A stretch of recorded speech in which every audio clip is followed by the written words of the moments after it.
Annyeonghaseyo. Annyeonghaseyo. Hari ini kita bersama dengan artis Korea ya. Yes. Errol Samah menjadi tetamu jemputan kita untuk episod yang ketiga Borak Sini Habis Sini. Terima kasih banyak-banyak Errol Samah kerana sudi datang memeriahkan Borak Sini Habis Sini di studio Budi Channel. Kita nak bercakap bersama dengan Errol tentang segala-galanya ya. Sekarang ni dia tengah hangat diperkatakan. Betul. Hati tak mau panas.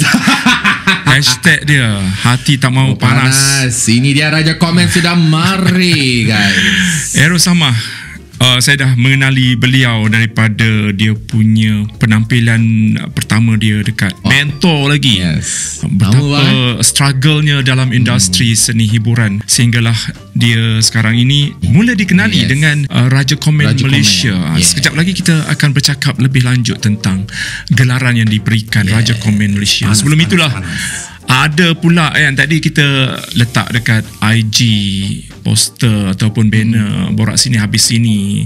Nak suruhlah you guys yang berada dekat social media ni, jika sekiranya ada soalan-soalan panas untuk Raja Komen Malaysia ini, kita pun letaklah. Ada juga yang kata, siapa dia ni? Masih lagi yang tak kenal dengan Raja Komen Malaysia ni.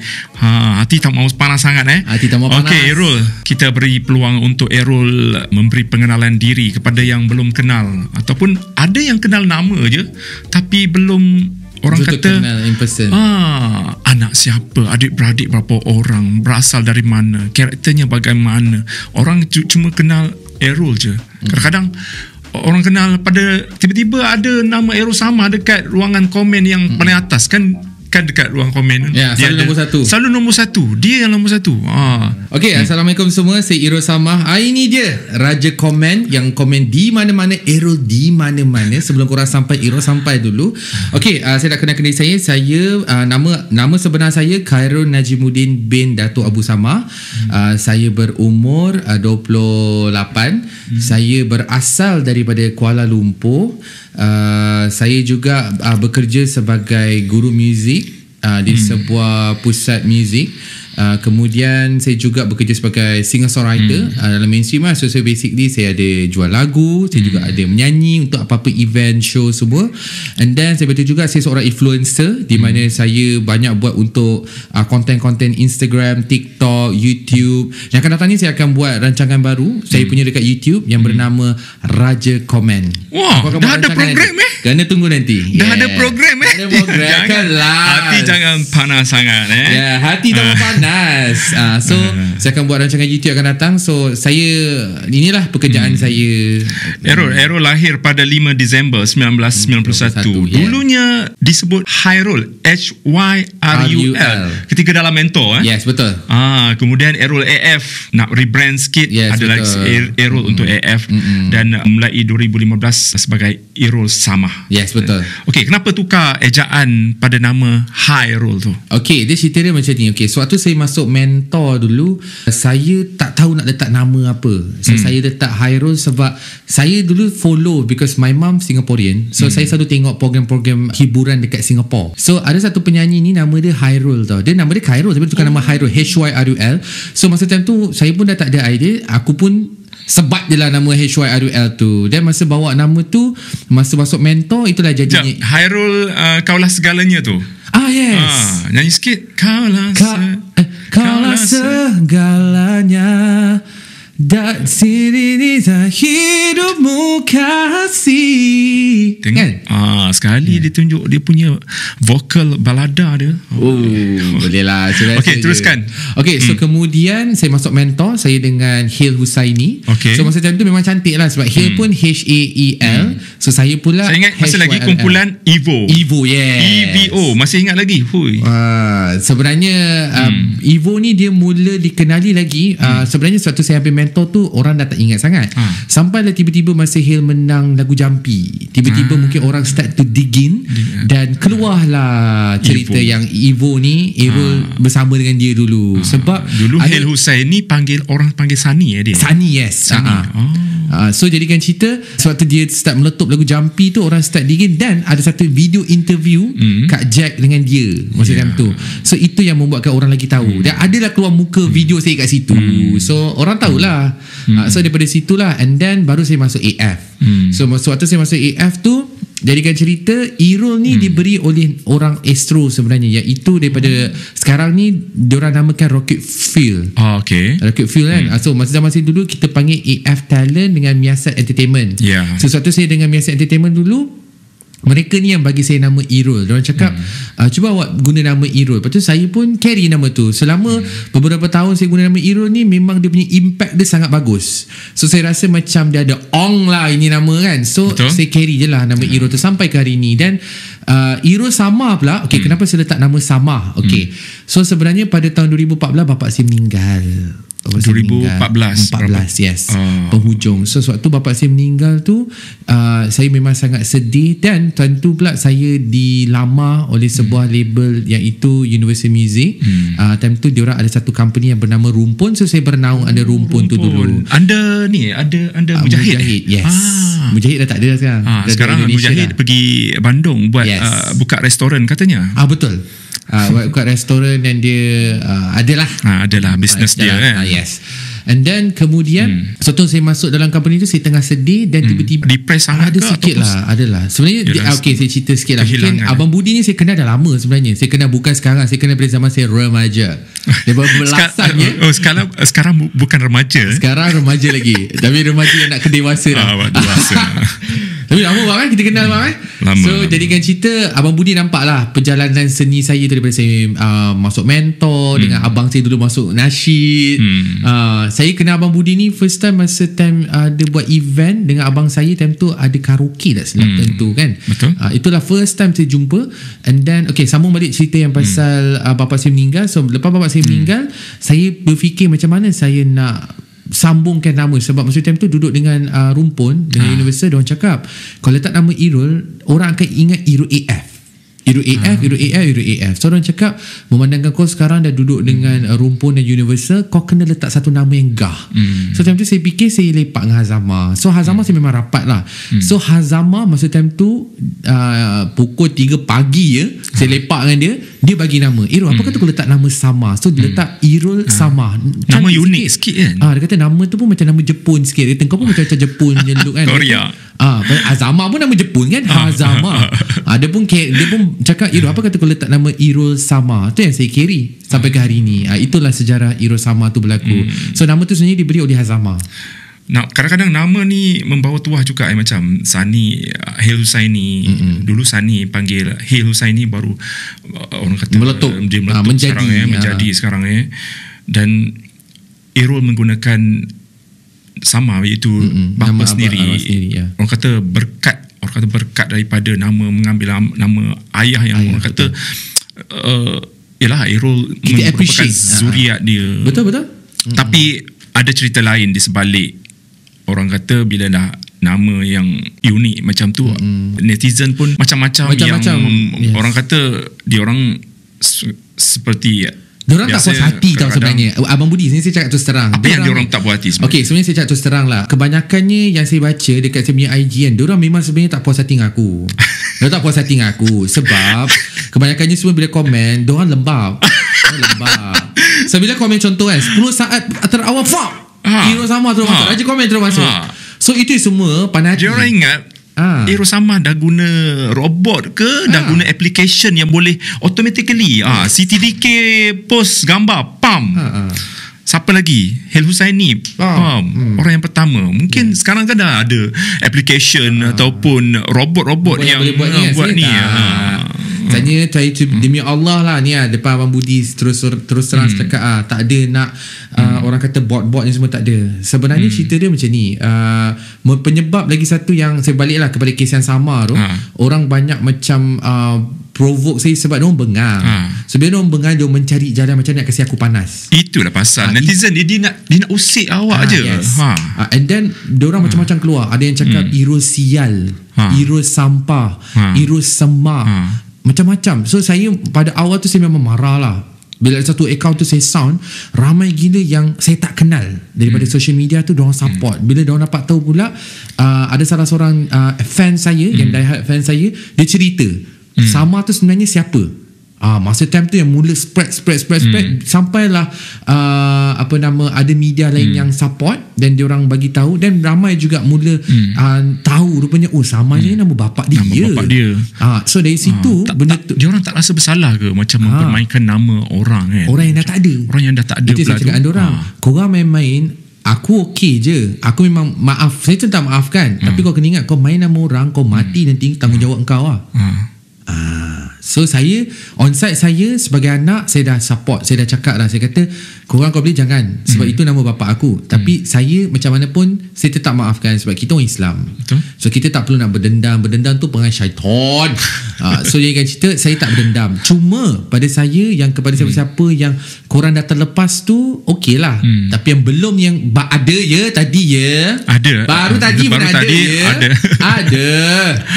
Cuma saya cakap kepada yang dah tahu tu, kalau korang buat, korang sini tanggung lah. Aku dah bagi tahu korang ni, korang sini kena fikir lah. Cakap pasal netizen yang memberi kecaman-kecaman ni, sebenarnya dia orang kadang-kadang nak test sama ada artis ke, selebriti ke, siapa-siapa ke, melenting ke tidak, koyak ke tak. Dan bila artis ataupun selebriti tu melenting kan, dia pun puas hati tau, wah, program aku punya plan, aku nak buat ni jadi.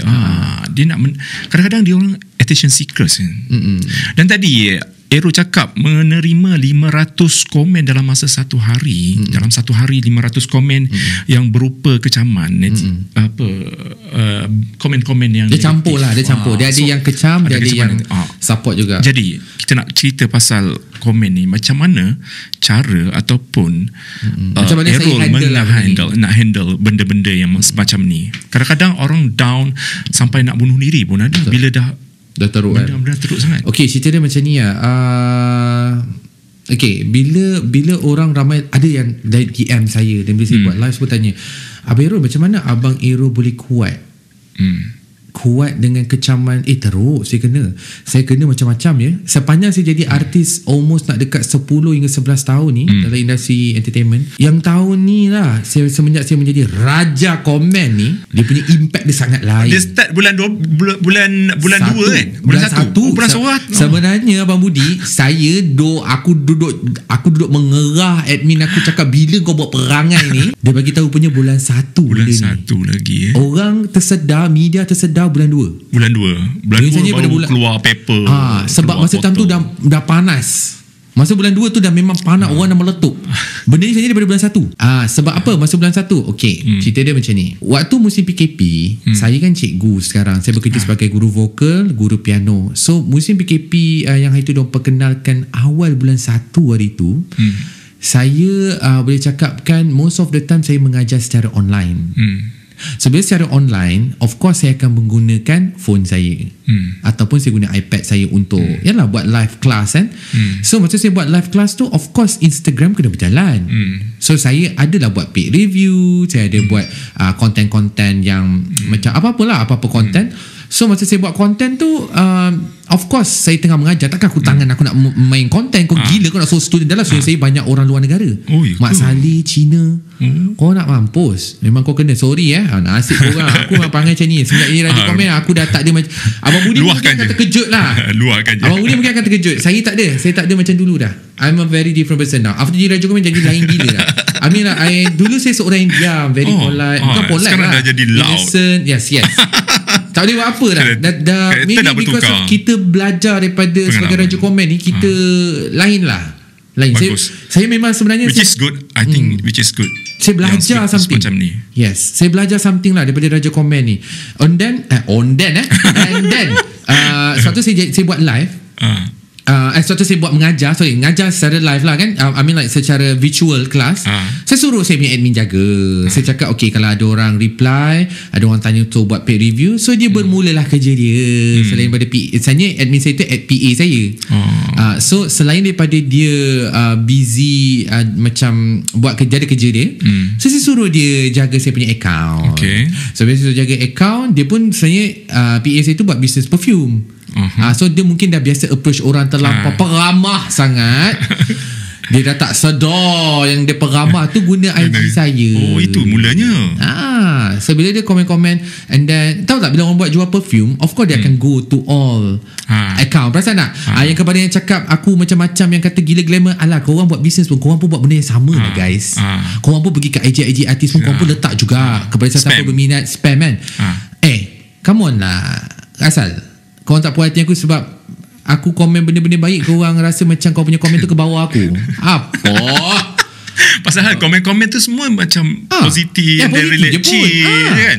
Tak adalah nak komen-komen yang teruk kutuk ke maki ke macam korang. So dia akan cerita bila benda tu berlaku dalam I think like 2 weeks dalam bulan 1 selepas kan kita start awal bulan 1 hari tu PKP 2.0 and then 1 minggu. So minggu yang kedua awal bulan 1 tu dia dah start panas.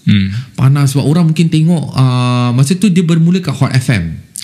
Saya buat research Aku yang tak tahu apa-apa, aku kena buat research benda ni. Sebab wartawan akan tanya saya.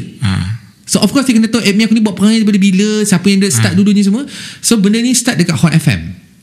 Dia bermula kat Hot FM. So bila dah mula kat Hot FM, masa Hot FM tu dia dah start panas. Tentu Hot FM pun dah start trigger. Dia start trigger. And then saya tak perasan sampailah ada artis kaum sahabat saya baik iaitu Aida Jebat. Dia yang notice, dia tag saya. Masa tu ada satu malam tu dia tag saya. And then dia cakap, dia yang bagi tahulah pasal benda tu. Saya macam apa benda ni. Then saya start discover. Masa discover tu awal-awal memang kena bang lah aku punya admin aku, PA tu. Memang kena bang lah. Kita public figure kot bang. Tiba-tiba macam komen kita dah ke mana-mana. Kau dah kenapa? Kau nak hard sale apa benda. So tiba-tiba bila benda ni dah start panas-panas, media start cari. So bila media start cari, saya mula bincang dengan tim saya. Saya rasa macam I think benda ni biar je lah. Benda ni biarkan je lah. Sebab orang kata dah ada demand. Saya pun dulu study dekat Korea bahagian business marketing in music. Saya belajar satu je, bila dah ada demand kau go je. And then it's only that you need to know how you play with the demand. You need to know how to play with the things lah. I mean like demand tu dah ada, kita kena pandai. So saya cakap admin saya, tak apa, mula aku marah. Mula aku marah. Lepas tu bila tengok dia jadi macam ni, saya macam okay tak apalah, memandangkan kau nak sangat buat kerja ni, kau jagalah. So sampai ke hari ni dia yang jaga admin saya tu. Saya tak reveal sampai hari ni. So itu rahsia dia. Itu rahsia sampai sekarang. Dan so bukan robot bukan application, tak guna application apa semua. Kepada korang semua yang cakap bot tu, korang pergilah minta maaf one day hari raya. Minta maaf dekat admin tu, bagi duit raya je. Apa nama dia? Tak boleh beritahu. Memang tak boleh beritahu. Memang saya takkan reveal. Tapi memang dia rajin Dia memang rajin admin saya tu memang dahsyat lah. Saya pun tak tahu sampai tahap tu sebab dia jual perfume. Of course dia jual perfume pun not bad. Satu bulan dia jual 30-40 botol, not bad lah. Okay lah untuk level-level yang dia tak dikenali, tapi bila jual sampai macam tu dahsyat lah. So jadikan cerita bila dia handle saya punya ni, mungkin sebab saya public figure, so dia akan impact dia lagi pergilah. So saya pun nampak macam bagus jugalah sebenarnya. Mula aku bambu dia. Lepas tu tapi bila lama macam bila macam ni dah jadi impact macam ni, dan saya rasa macam go on je lah. And then sampai sekarang okay lah. Dan saya siap bagi dia gaji lah sekarang. Mana kata Irul di Instagram tu akan follow semua artis ataupun individu-individu ke macam mana? Okay, kalau korang perasan betul-betul dekat Instagram saya, yang mana-mana Raja komen semua kebanyakan circle Raja komen. Circle dia. Tapi ada selebriti yang Irul tak follow yes, tak semua. Tak semua kan. So kebanyakan mana yang korang nampak yang dia komen tu adalah artis yang saya follow, kawan saya. So dia komen melalui yang saya follow tu. Tu cerita dia. Sebab macam baru-baru ni saya ada interview dengan Datuk AC bang saya, Irul asal kau tak komen aku. Lepas tu saya cakap, alamak aku dah follow dia. Apa Datuk AC jangan dengar ya. So saya tak follow dia. So saya tak, so dari situ saya dapat tangkap lah di mana dia bukan komen secara rawak. So admin saya tu dia komen yang mana aku follow. So macam contoh ada orang bising macam Han Hakim kan, komen kan. Satu je, Han Hakim tu saya kenal daripada umur 15 tahun. Dan dia follow saya dulu, like komen saya. Dan dia pun merupakan orang yang boleh katakan peminat juga sebenarnya. So jadikan cerita, saya pun support dia. Saya nampak dia ada potensi. Dan orang yang peminat tak tahu, dia bengang. Dia kata, kenapa Han Hakim reply kadang macam Aero komen saya punya akan naik nombor 1. Hello, itu semua circle aku. Dan saya pun tak tahu benda ni jadi macam ni. Sebenarnya macam ni, admin saya maksudnya dia bijak. Dia komen, bukan dia komen melayang ke tempat-tempat lain. Maksudnya dia komen circle saya. Apa yang dia tengok yang saya follow, itu yang dia komen. Maka orang kata timbullah orang kata kata-kata netizen lah, Aerol ada di mana-mana je kan. Kalau sehari Aerol tak komen ataupun senyap kan, mesti dia orang tanya. Betul tak? Betul. Okey, lepas tu bila mana orang mana Aerol tak komen. Kadang-kadang Abang Budi saya paling bengang apa tau. Okey, bila aku tak komen, korang cari aku. Bila aku dah komen, korang maki aku. Korang nak apa sebenarnya? Korang nak apa? Kau nak goreng pisang, aku beli dekat kedai Kia tepi jalan tu. Kau nak apa sebenarnya? So bila benda macam ni macam ni, okey lah. Macam ni Abang Budi, satu je saya pegang prinsip saya. Bila kita dah ada demand, kita rasa benda tu, saya rasa it's a normal for everyone lah. Saya rasa bila kita dah ada satu, orang dah mula start kenal kita, orang dah mula start ikuti kita, apa yang kita patut buat? Saya pun dah ada pengalaman lama dalam industri. Apa patut saya buat? Pengalaman saya, ilmu saya ada. This is the right time. Yes. This is the right time lah. Korang akan nampak segala-galanya. Macam contoh, orang tak kenal saya penyanyi tau. Sebelum ni saya to be honest cakap Abang Budi, tahun lepas kan semasa musim PKP, orang tak kenal saya penyanyi, orang kenal saya influencer. Orang kenal saya banyak sebelum ni buat video menari, saya buat TikTok. Banyak via TikTok, saya ada banyak buat parody. So orang tak kenal saya penyanyi. Sampailah bila sekarang ni saya tengok dah jadi macam ni, so saya fikir macam apa kata aku push menyanyi. Dan saya push balik lah, sebab memang itu of course priority. Walaupun saya menjadi seorang guru vokal, saya banyak membentuk penyanyi. Apa salahnya kalau sekarang ni untuk saya comeback balik. Terus saya fikir balik, macam dah terlanjur macam ni, baik saya push menyanyi. Dan benda tu mula spread lah. So inilah peluang dia nak orang kata nak memperkenalkan diri Aerol. Sebab ramai yang kata siapa Aerol Samah ni? Betul. Dia orang akan automatik akan Google. Betul. So maka lah keluarlah orang kata lagu-lagu ataupun persembahan Aerol di AF contohnya, dia angkat mentor dulu Korea lagi biasa Abang Budi. Sekarang kan saya tengah viral kan pasal benda ni. Lagu saya Legasi Cleopatra tu sekarang dah mula dimainkan di radio je. Oh ya ke? Semalam radio mana? KLFM. Dah start main. And then of course lah macam radio-radio lain, sebab saya sekarang tengah dalam proses promosi lagu tak baru Tak Bisa.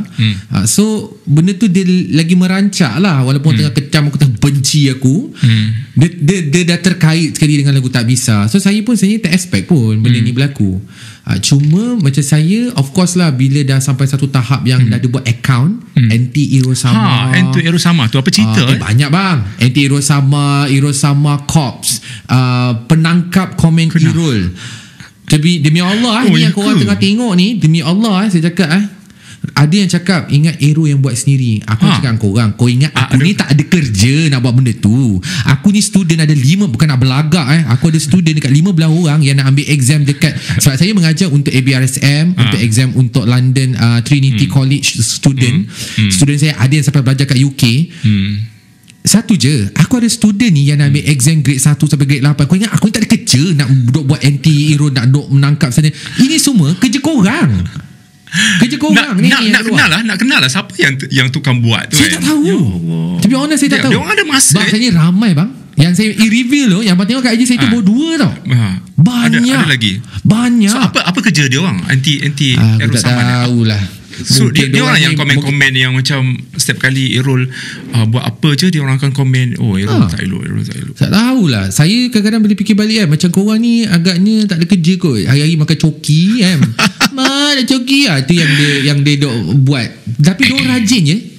Tapi I'll be honest, in the same time, terima kasih jugalah korang buat anti Aerol Samah tu. Walaupun saya pun tak tahu siapa individu tu, saya tetap maafkan korang. Sebab macam mana pun, at the end, netizen, fans, haters, it's still a human. It's still a person will support saya. Walaupun korang kecam aku, tapi komen-komen korang tu mungkin boleh mungkin memberi saya satu input untuk saya build up diri saya to be a better person and be a better artist. And also now as a better Raja Komen.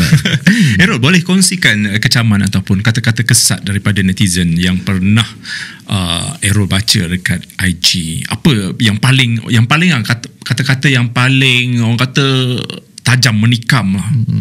Apa dia? Yang saya pernah kena tu, bapak engkau tak tahu ajar engkau ke? Macam tu. Oh, bila dah sebut bapak ni rasa macam kalau sebut nama kawan tak apa lagi ni, kalau sebut nama bapak, itu satu saya benda yang macam tak boleh dimaafkan lah. Saya semenjak jadi selebriti, saya rasa Abang Budi pun kenal saya, seorang yang polite, innocent, relax, kan, betul tak? Abang Budi kenal saya, tak banyak cakap, yang kalau bercakap pun macam bila perlu je aku cakap. Tapi saya bila benda ni dah sampai jadi kes main nama bapak ni, aku memang panas lah. Saya memang panas. Sebab especially yang bila komen tu yang cakap pasal bapak ni, dah lah tak ada gambar. Dah lah tak ada gambar, tak sedar diri, tak ada post gambar. Followers adalah dalam berapa, 10-15 orang. Lepas tu korang komen cakap macam tu, kau dah kenapa?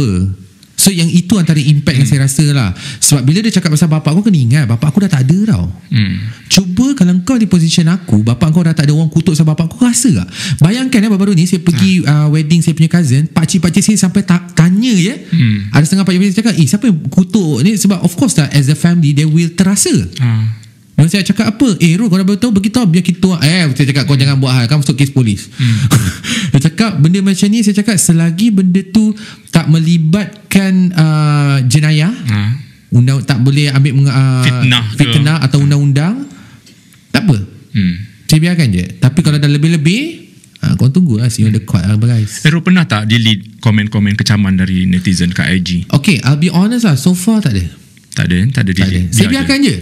Actually kan, dalam social media sekarang ni, tak kira lah YouTube ke, Facebook ke, Instagram ke, dia panggil algoritma. Algoritma ni, selagi mana orang komen dekat posting, saya ada dengar juga algoritma. Posting, dia macam ni, konsep dia yang terbaru, dia akan berubah-ubah, Errol. So tahun depan algoritma dia akan jadi lain. Yang ni dia berubah dari masa ke semasa.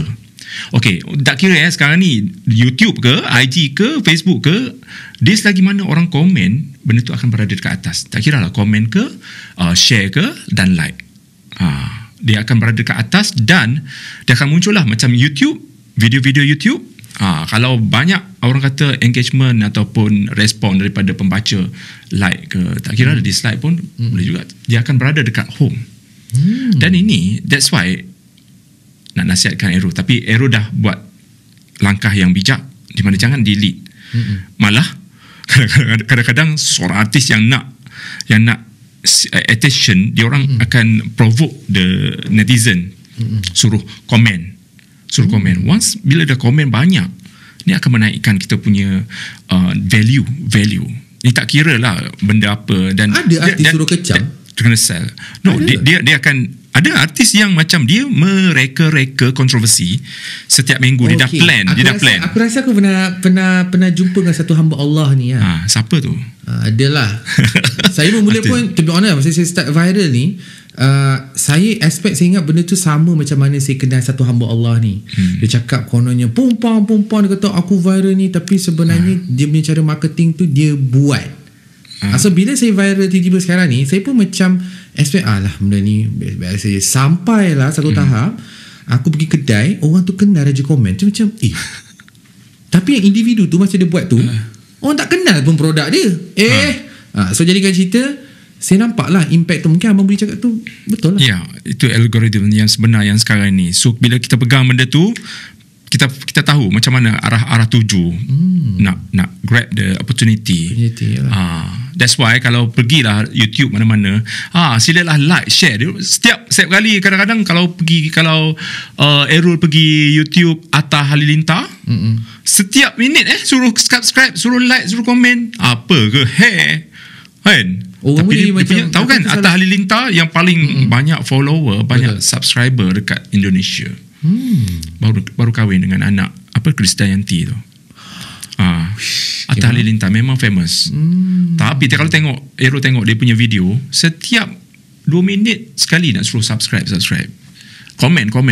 Once kalau tak ada komen, masalahnya konten kita tak naik. Kadang-kadang kita pun sengaja, macam YouTuber pun sengaja buat salah, nak tengok penonton ni tahu tak kesalahan kita, dan dia akan tegur. Once kita tegur, itu respon yang baik. Sebab tak ada benda nak komen. Ya. Saya pun belajar something new. Itu komen. Orang kita kadang-kadang malas komen. Tetapi dia depend pada tajuk-tajuk yang tertentu. Tajuk-tajuk yang kontroversi, of course lah kan. Tajuk-tajuk yang macam melibatkan macam sajat. Kalau sajat kan macam melibatkan agama ni, membawakan agama, orang yang menghina agama ataupun orang tu murtad ke keluar Islam. Kita Malaysia ni kan sangat sensitif. Ya, betul. Saya pun baru tahu benda ni. Errol, macam mana cara nak balas komen yang sepatutnya yang macam selamat dan memberi pengajaran kepada netizen-netizen di luar sana yang tak suka Errol? Macam mana Errol nak handle macam dari segi komen atau cara nak reply? Okay. So basically very good question. Benda ni juga ramai juga fans saya tanya, macam mana saya cekal especially macam komen tu teruk tapi still boleh reply. Okay, pertama sekali kalau korang nak tahu, sebab yang komen tu bukan aku, so aku tak terasa langsung. So salah. Memang betul, sebenarnya yang komen tu bukan saya. So bila benda tu berlaku tak terasa hati. Dia tak terasa. Tapi mungkin admin saya lagi suka sebab dia gunakan orang lain. Bukan dia kan, bukan aku. Betul. Cuma ada kadang-kadang yang saya buka, sebab of course saya selalu check DM untuk paid review. Saya kalau paid review, give review, apa-apa review, memang saya akan take note. Sebab of course kita tak tahu kan kawan-kawan admin aku kan pandai, dia main post je kan, kok dia dah kita tak tahu kok dia dah ambil payment ke apa semua. So sebab tu saya pun go through on DM, saya memang akan check. So macam tak nak nanti macam tiba-tiba dia dah lock satu job, tiba-tiba kan orang tu main post tapi duit tak masuk kat saya. So sebab benda tu macam tu, saya acknowledge lah. So saya baca, adalah komen-komen yang teruk banyak. So kadang-kadang yang saya nampak tu, saya macam tak apa, aku baca tapi aku macam aku maafkan, tak apa baca aku maafkan. Sebab actually this is the only way, is actually kita kena always positive thinker lah. Macam saya pun, kalau kau tengok kat IG saya ada juga follow macam yang positif punya account Instagram. Maksudnya dia memberikan kata-kata semangat, motivation. Sebab macam saya sendiri pun, to be honest, last year masa awal-awal PKP pun saya depressed juga sebenarnya. Saya depressed dengan macam-macam benda berlaku, dengan ditinggalkan, dengan macam-macam lah. Ditinggalkan Siapa yang tinggal tu? Ditinggalkan sebab dah PKP, ditinggalkan lah hari biasa. So jadikan cerita, tak perlu dipanjangkan. Okay, so jadikan cerita, macam-macam benda berlaku lah. So bila macam-macam benda berlaku tu, dia punya, kita depress kejap. So masa time tu saya mengambil masa seketika dengan kita nak mengajar, dengan student, dengan macam-macam yang dengar online kata tak nak belajar online ini, dengan yang tiba-tiba patutnya ada projek nak buat untuk lagu pop kena hold semua, dengan ada show. Suatu tahun lepas saya buat show untuk final Miss Pink Lady Asian, cancel. So of course kita akan jadi depressed. Dengan tahun lepas macam-macam perancangan semua cancel.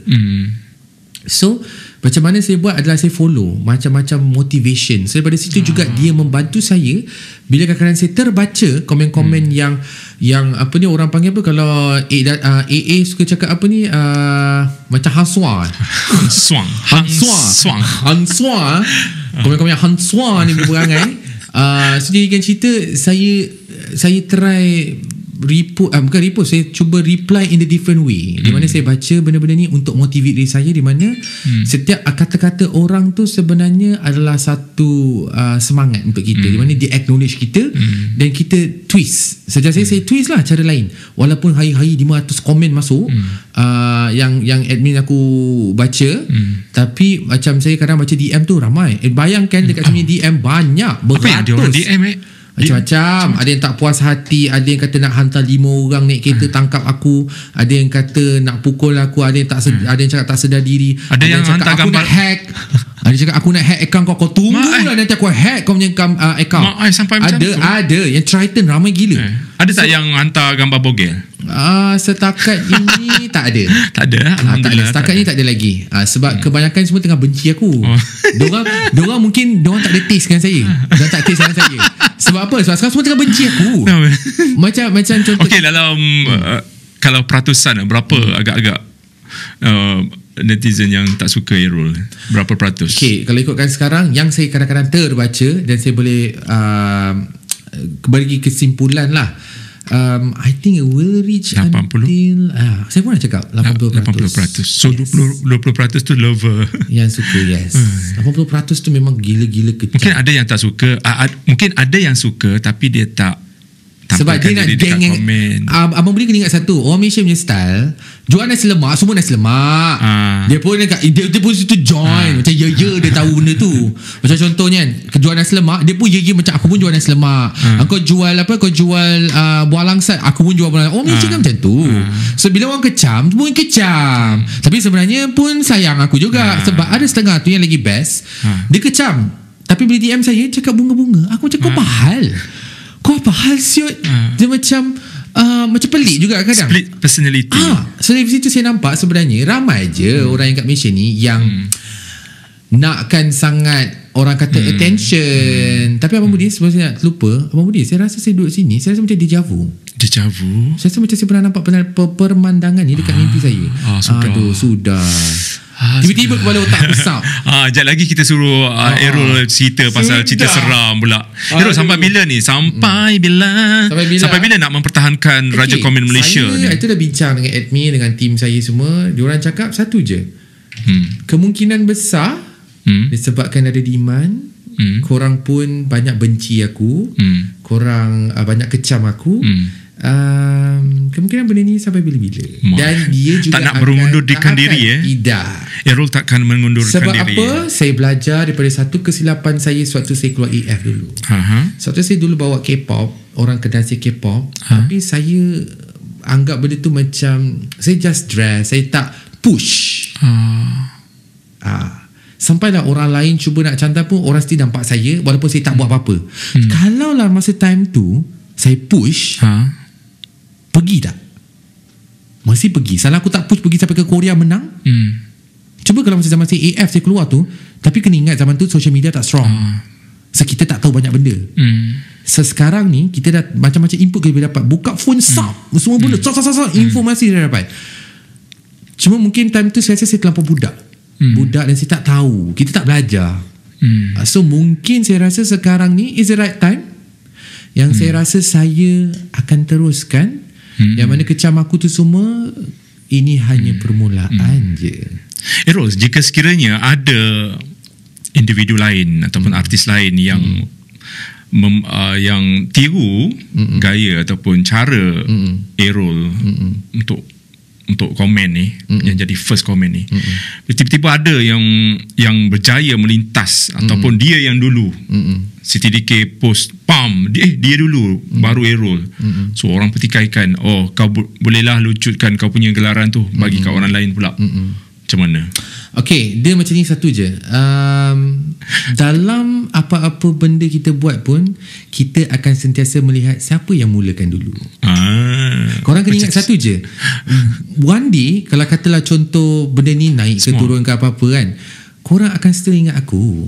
Sebab contoh kat Malaysia satu je saya nak cakap, saya yang start buat K-pop kan, sampai ke hari ini phone saya ke? Nak tengok. Macam yo tong tang teng ting bila aku tadi free dia tak nak tong tang tong ting. Okay, kejap saya silent dulu. So alright, dia orang kita macam ni, bila something yang benda baru orang buat, dah ada ramai yang nak tiru. Betul. Dan ada pro and cons juga. Tapi kalau kita tengok pada pro dia, dia benda-benda ni menggalakkan orang komen. Yes. Tiba-tiba orang suka pula komen kan. Macam memotivasikan orang komen di social media. Okay, ini yang bila Abang boleh cakap macam ni kan, tak apa, saya kasih habis dulu pasal Raja komen tadi. Kalau ada orang cantas, hati-hati saya tak sedar diri yang nak buat macam tu. Sedar diri. Sedar diri dia cakap. Okay, tak ada. Dia macam ni lah, bukan tak sedar diri, tak borak sini habis sini. Habis sini je lah. Terserah lah. So dia sebenarnya macam ni lah. Saya punya prinsip satu je, dan apa yang saya lalui dan saya nampak, saya pun dah lama dalam industri, cuma mungkin sekarang orang baru nampak pasal Raja Komen. Apa yang saya boleh cakap sebenarnya, orang kita atau mana-mana lah kan, kalau kita tengok dalam industri mana-mana pun, permulaan itu yang orang akan ingat. Betul. Permulaan itu yang orang akan ingat. Dan kalau engkau menjadi orang yang seterusnya, terima kasihlah kerana support apa yang saya mulakan. Dan korang kena ingat satu perkara, mungkin saya pun buat Raja Komen ni mungkin bukan sampai bila-bila. Mungkin sekarang ni baru, itu saya cakap tadi, ini baru permulaan. Ini baru permulaan Baru je nak mula ni. So kita tak tahu apa selanjutnya. Baru bulan ketiga. Belum lagi setahun ya. Dan mana tahu tiba-tiba Raja Komen ni boleh buat satu fan club anniversary. Kita tak tahu. Aku tak tahu. Ataupun kita buat satu hari komen sedunia. Yes, kita tak tahu. Dan sebenarnya Abang Budi, saya sendiri pun agree dengan Abang Budi, di mana saya perasan selepas saya komen ni, sekarang banyak akaun-akaun, especially on media punya media social, on media punya platform, especially macam M-Star, macam Abang Budi punya platform, lepas tu macam TV3 semua. It's a very good. Sebab apa? Saya nampak, saya sendiri rasa sangat bangga di mana aku sebagai artis yang boleh kata yang terawal juga yang menyokong, membantu yang si pakcik-pakcik netizen ni, makcik-makcik anak-anak ni semua sekarang dah mula komen. So dekat situ kita nampak kita dah mula create satu awareness di mana komen-komen ni penting untuk apa? Untuk kita nak sahut semua yang tengok-tengok dekat Malaysia ni semua. Bukan korang sibuk tengok jadi lalat like saja. Dan korang sibuk tengok kat IG story, nak tengok, nak kepoci apa benda dia buat. At least korang komen, nampak korang tu ada effort untuk nak support. Especially macam saya sebagai artis Malaysia, saya sangat setuju di mana kita actually sebagai artis kita kena support local. We need to support local. Bukan kau sibuk duk komen artis luar negara. Kau kena support local punya artis. Bila korang support local artis, dekat situ kita nampak Malaysia ni strong. Korang kena ingat satu benda, dekat Indonesia ramai sebenarnya. So dekat situ, bila dah jadi macam ni, bila kita jadi macam ni, it's bagus adalah kita mengajar kita punya netizen kat Malaysia ni, korang pun kena support local. Ada yang netizen Malaysia yang sibuk duk komen artis luar negara, yang Malaysia dia macam Malaysia I tak layan, I tak komen, tapi sekarang semenjak ada Raja Komen baru kau komen. So it's a good awareness. Raja Komen.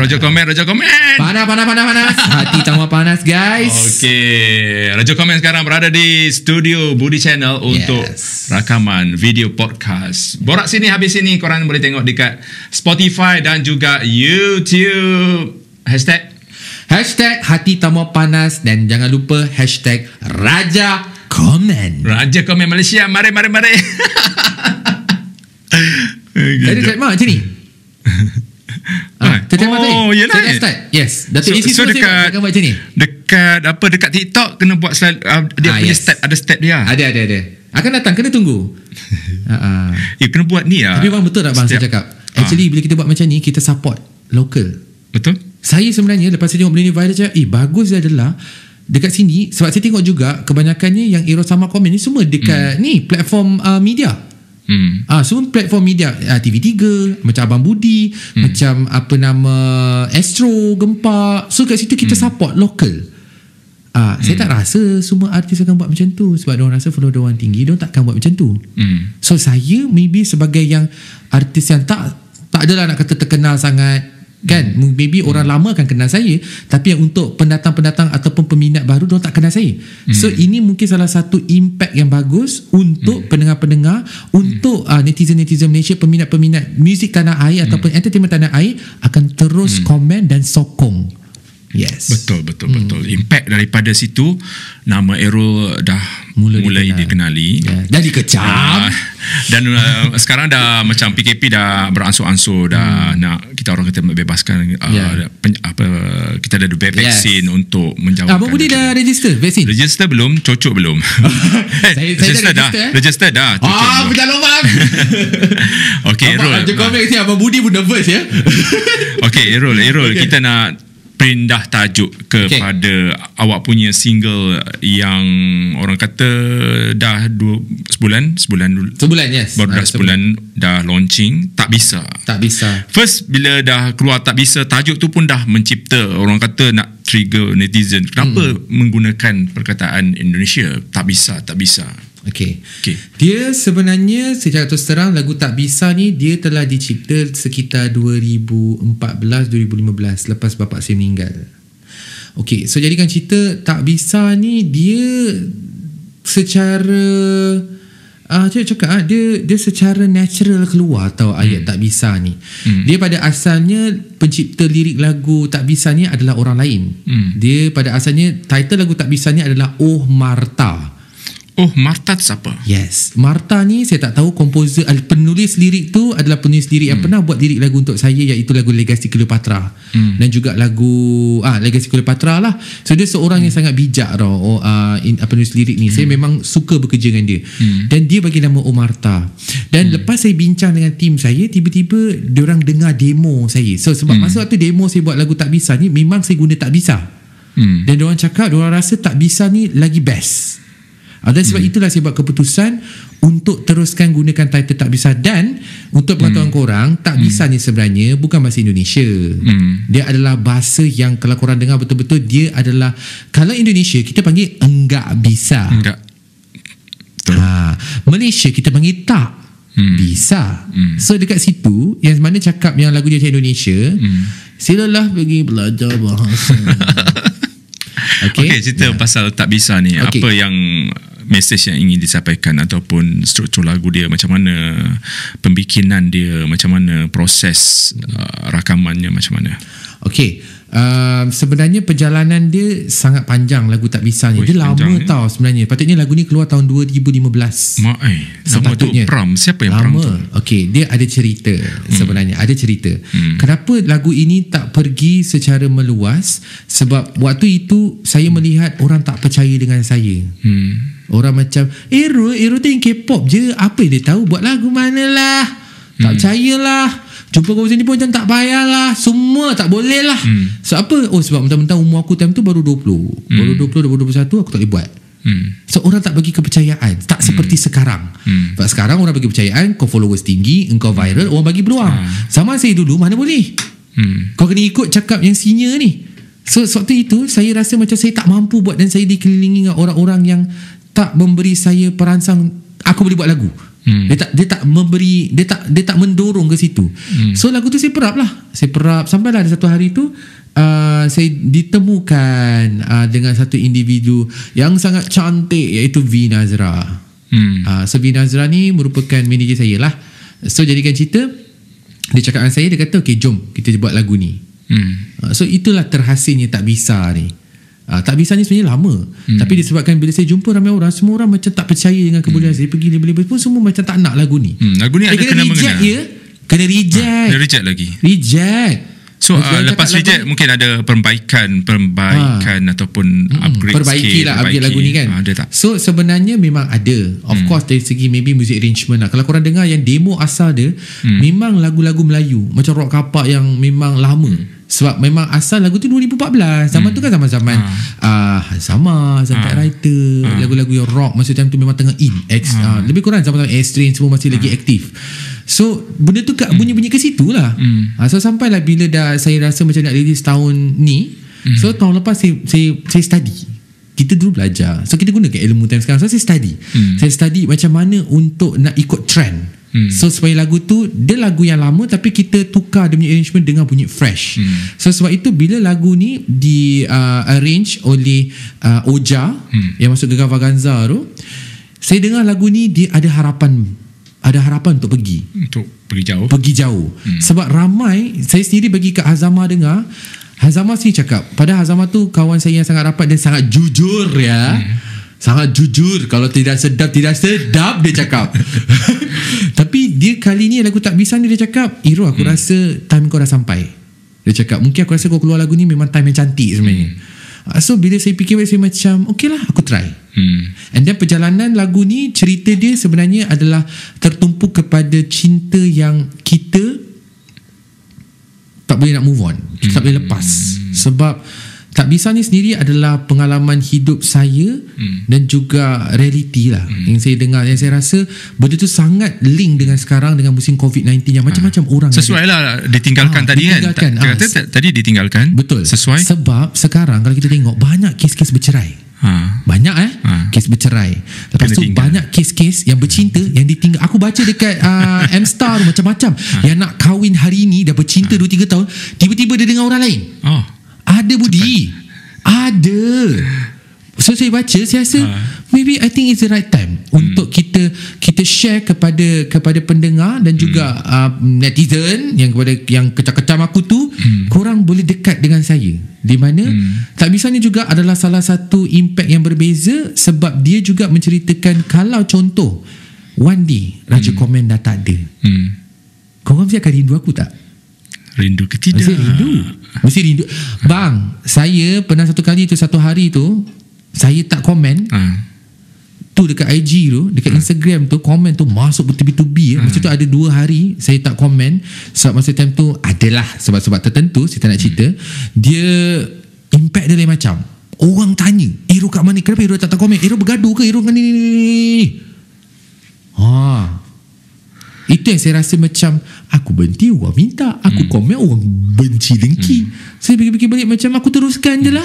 Mungkin lepas ni Errol kena cipta satu lagu Raja Komen. Lagu yang rancak sikit lah, yang catchy. Good idea. Apa semua. Good idea. Lepas tu lirik dia macam nak bidas balik apa yang lirik dia kena Abang Budi lah, apa semua. Abang Budi yang buat lah lirik dia. Yalah.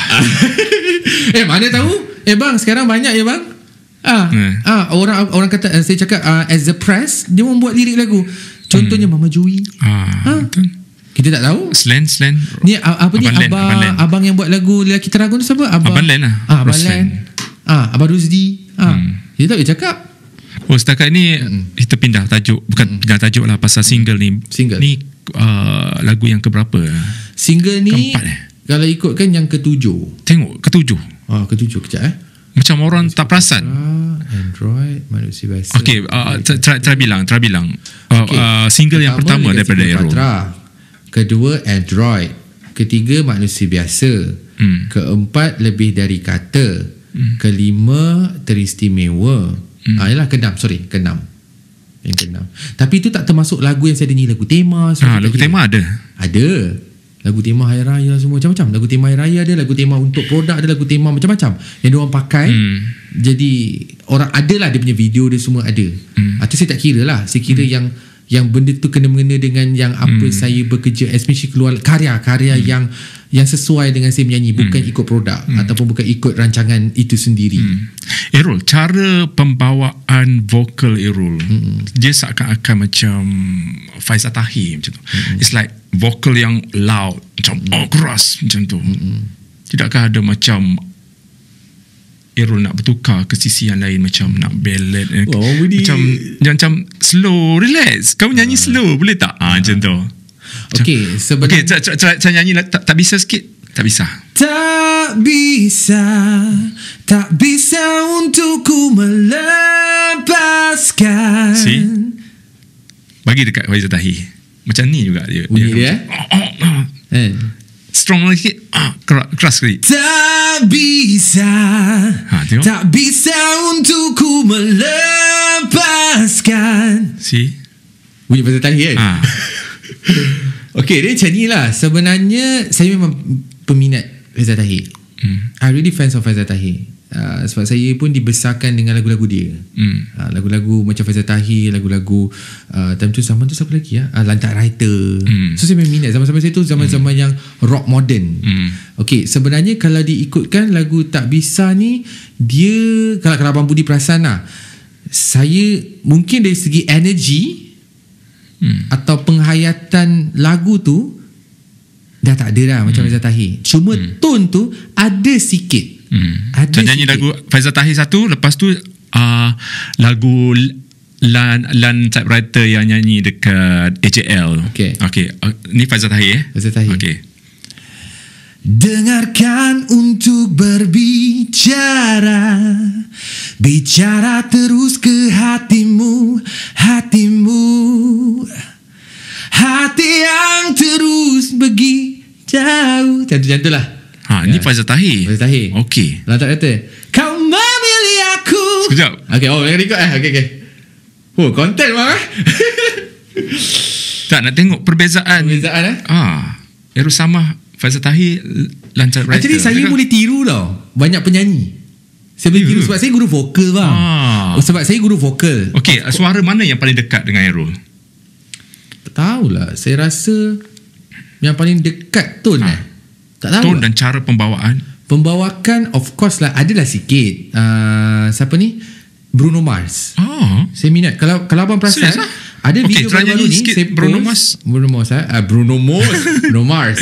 Okay. Although it hurts, I'll be the first to say that I was wrong.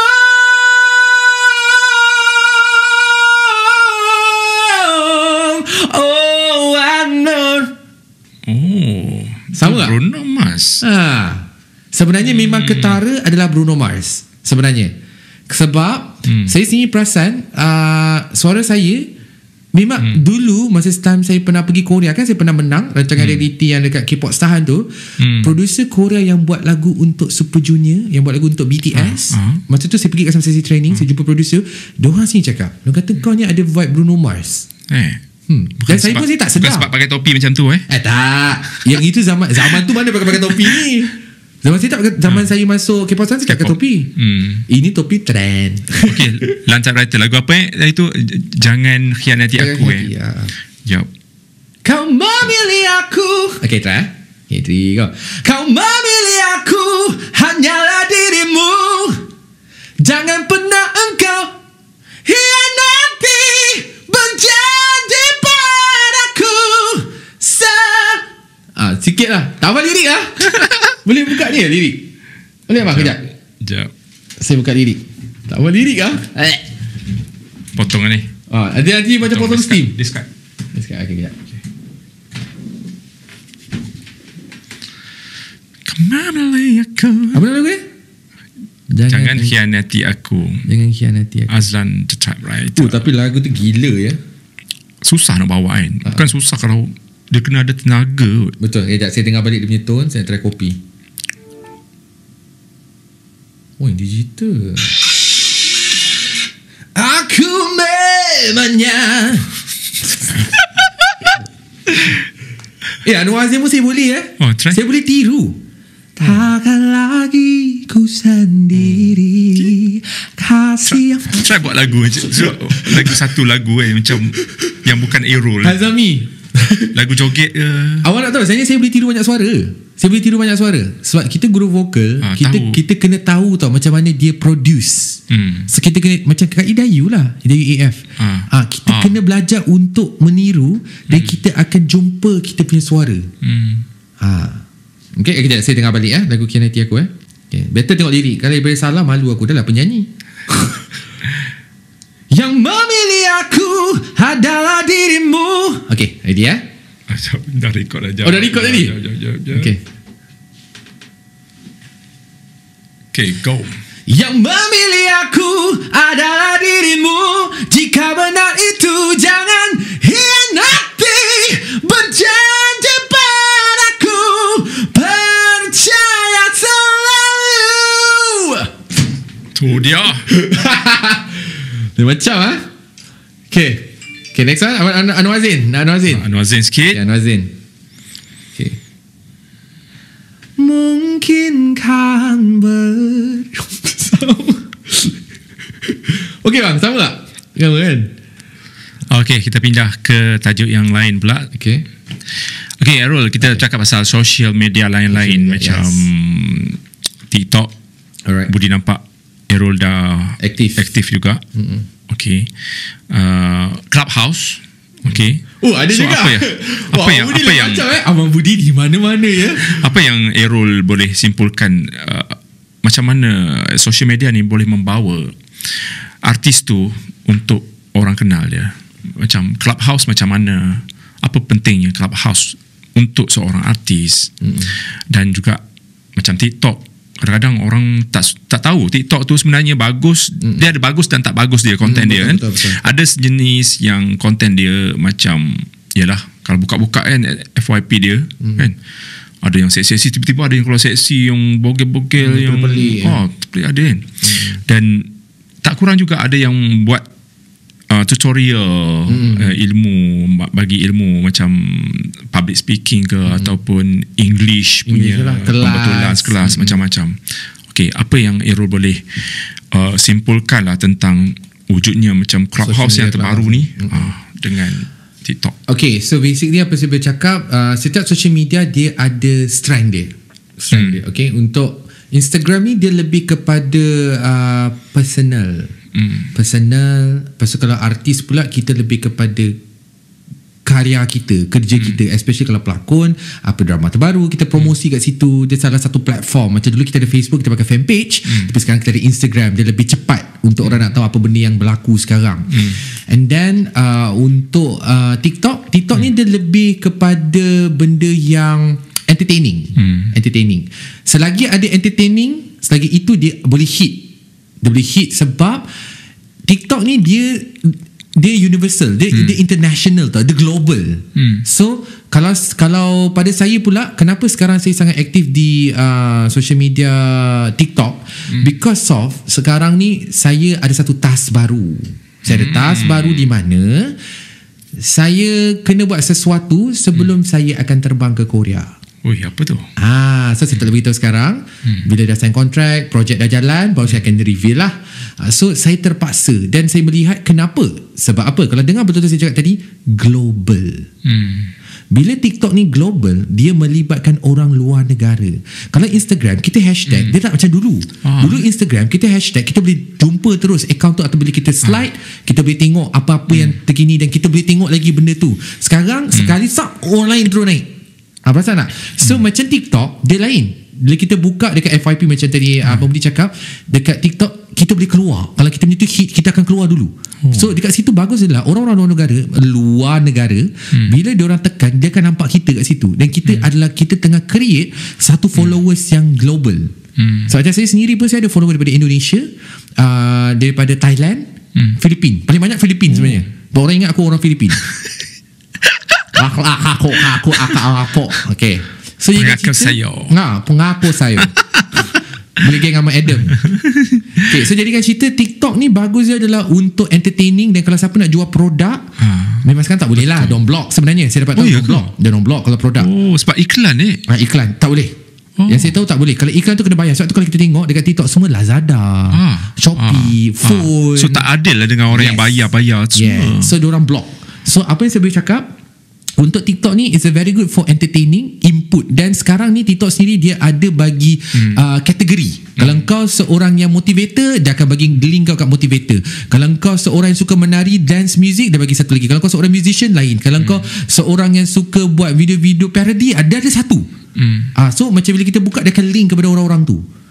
So pada saya, bila lah macam ada orang cakap macam link tu keluar benda-benda yang tak elok tu, sebenarnya dia menambangkan apa yang korang tengok, apa yang korang follow. So kat situ kalau keluar benda-benda tak elok, so korang kena sedar diri lah, korang tengok apa benda tu. Cerita. So macam mungkin sebelum tu dia ada like ataupun komen dekat posting yang lucah-lucah. So akan timbul lah lucah-lucah tu.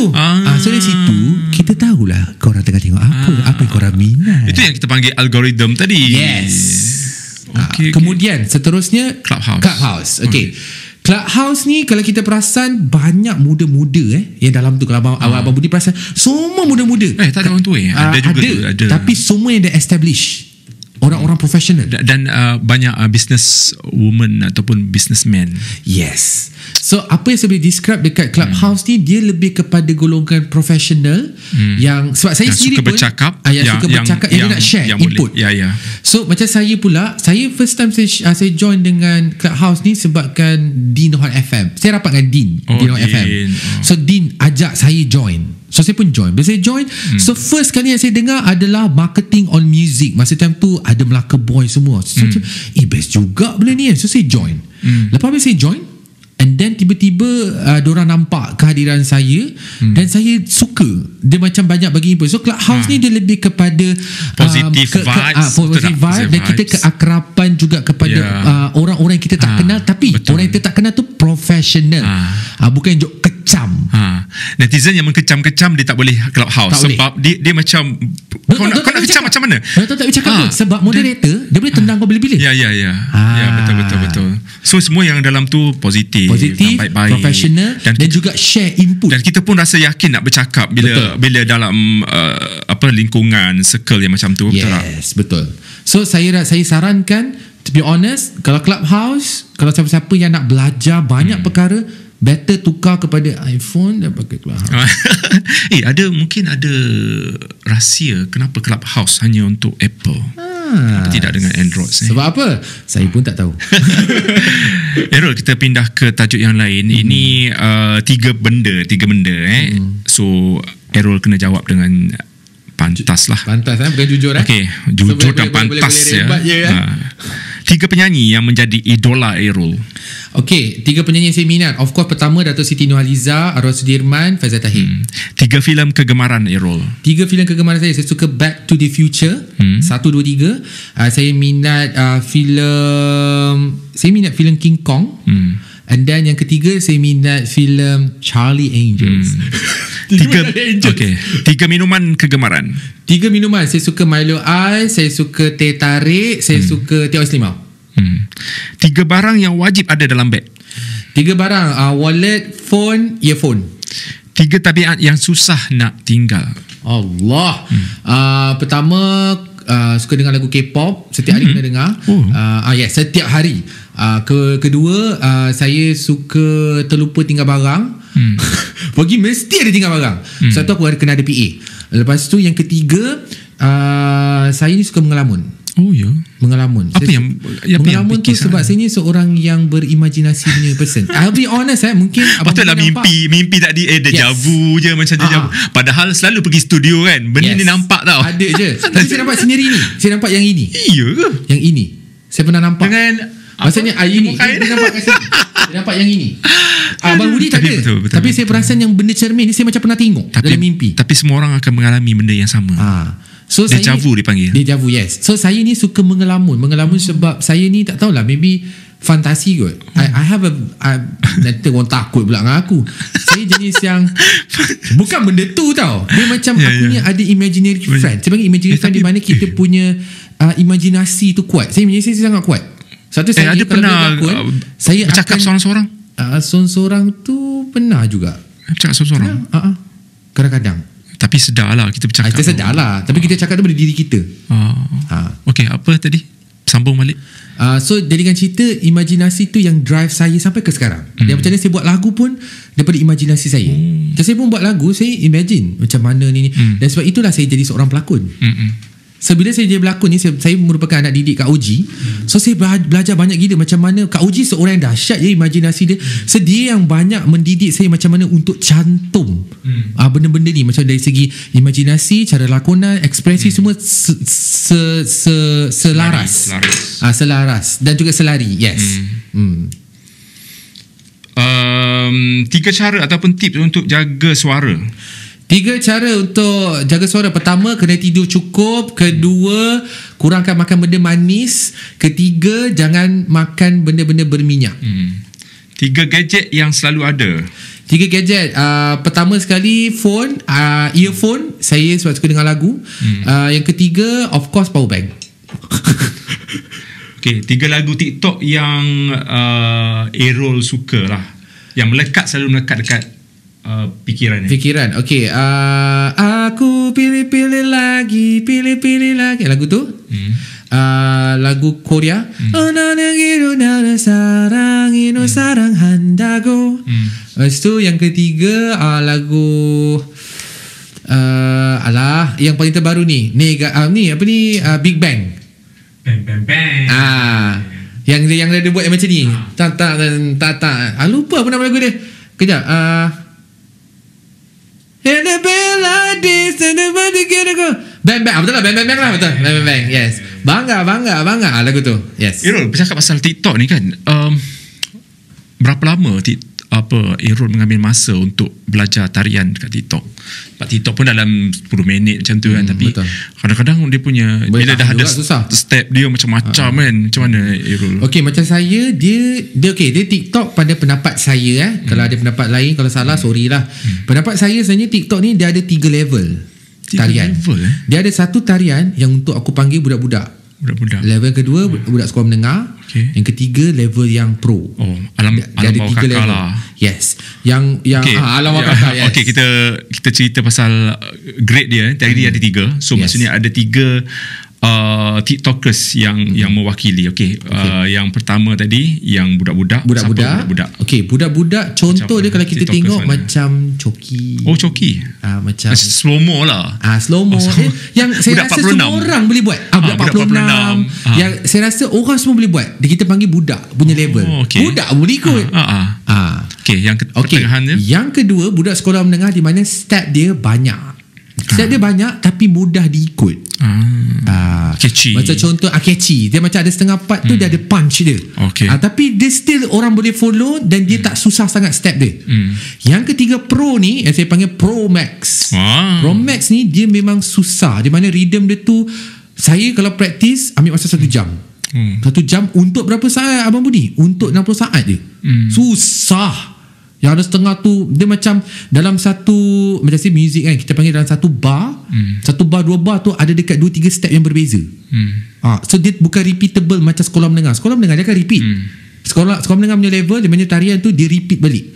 Sebab tu saya cakap dia mudah tapi dia ada punch. Tapi yang untuk Pro Max ni dia ada punch tapi dia susah untuk di follow. Step dia yang pelik-pelik sikit. Boleh ajar Budi sekejap? Boleh. Lagu tak kisah. Kita ambil lagu-lagu yang macam catchy dan senang. Sebab kita ni beginners ala budak-budak 46 lah. Okey, kita ke satu slot di mana Errol kena bercerita cerita hantu lah, cerita seram dalam 6-7 minit. Ambil yang terbaik. Okey, dalam 10 minit ke, tengok pada yang menarik sekali. Okey. Kita persilakan Errol. Okey guys, saya nak cerita sikit tentang satu pengalaman saya yang memang sangat scary lah sebenarnya. Benda ni sampai ke hari ni dia masih bermain dekat minda saya. Okey, ada 1 tahun tu bukan 1 tahun lah, masa zaman tu saya masuk mentor. So masa time tu kita orang diberikan hotel dekat depan hotel. Tak nak sebutlah hotel apa sebab tak baik memburukkan hotel itu. So zaman tu saya duduk sama mentor. So kita orang duduk level 8 ke 12. Okay, so waktu itu saya ingat lagi saya dengan kawan-kawan lain nge-heal semualah dengan black semua. So kita orang tidur lambat. Biasalah bila kita masuk rancangan reality ni kita ada practice dengan mentor. So kita balik lambat. So masa balik lambat tu pernah satu hari tu saya tengah practice menari dekat luar koridor. Macam kita punya hotel tu depan tu dia ada koridor. So ada satu time tu pukul 3 pagi tengah aku menari-menari, tiba-tiba bunyi pompa menjerit. So korang rasa siapa yang menjerit pukul 3 pagi? Kalau dekat hotel lain tu bunyi dia. Dan saya pergi ke kawasan tu. Pasal tu saya tengah praktis menari untuk lagu bonus. So saya pergilah. Saya tengah pergi tengok tak ada orang. Saya pergi ke belah sana tak ada orang. Saya pergi ke belakang tak ada orang. Dan masa saya jalan saya rasa macam ada benda yang sedang memerhati. Dan bila saya pusing ke belakang benda tu tak ada. Tapi bila saya jalan saya rasa bulu roma saya naik kuat. Dan saya ingat lagi arwah nenek saya satu pesan, kalau bulu roma kau naik bacalah ayat kursi. Maksudnya benda tu dekat dengan kau. Sebab kita ni manusia kita ada satu tenaga tau. Aura ke apa? Aura tu kita ada tenaga tau. Bila benda tu datang energi tu akan kalau kita naik bulu roma. Pasal tak? So ini yang arwah nenek saya pesan. Dia kata kalau kau rasa tiba-tiba bulu roma kau naik, maksudnya benda tu dekat. Dia ada 2. Yes, antara kau dekat. Contoh kata Abang Budi, kita pergi mana-mana tiba-tiba bulu roma kita naik. Kita meremang kan. Yes, kita manusia kita ada satu tenaga. Satu kita sebagai orang Islam kita kena berzikir untuk sentiasa ada protection untuk diri kita supaya benda-benda ni takkan dekat dengan kita. Bila kita berzikir kuat dengan diri kita, dan saya sendiri pun dah lalui. Saya pernah kena sampai satu tahap lembaga duduk kat rumah. Saya pernah kena. Saya cerita pasal mentor ni dulu lah. So saya punya bulu roma naik, saya baca doa. Saya baca doa baru rasa release. Dan bila saya jalan balik masuk bilik time tu, saya ingat lagi time tu saya Black je tak tidur lagi time tu. So masa time tu saya cerita dengan Black. Lepas tu Black cakap tak ada apa-apa lah. Sebenarnya kalau kita pula lelaki, bila berdengar macam ni kita malah nak fikir. So lepas tu saya terus tidur. Dan bila bangun esok saya pergi dekat lobby. Saya tanya, dia cakap benda tu memang biasa. Benda tu memang biasa. Memang biasa. Aku macam kepala otak kau. Aku ni seorang tentu umur 17 tahun. Saya baru habis SPM terus masuk mentor. Aku budak mana lah tahu. Memanglah pernah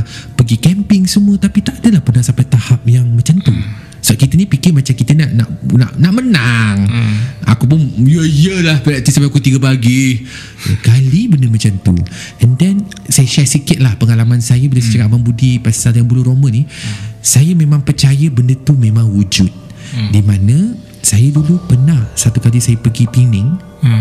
Saya tidur time tu, family saya semua keluar. Saya penat time tu. Kita dah lah penat dengan show, tiba-tiba fly terus pergi Penang bercuti dengan family. Semasa bercuti tu saya penat, saya balik kat bilik tidur awal. Semasa saya tidur tu, saya pernah terasa tiba-tiba tengah tidur ni kau terbang. Dia satu lagi benda ni saya pesan pada korang, jangan tidur menyarap yang ke aras atas. Kau boleh tidur lah ikut sunnah Nabi. Kita tidur mengiring.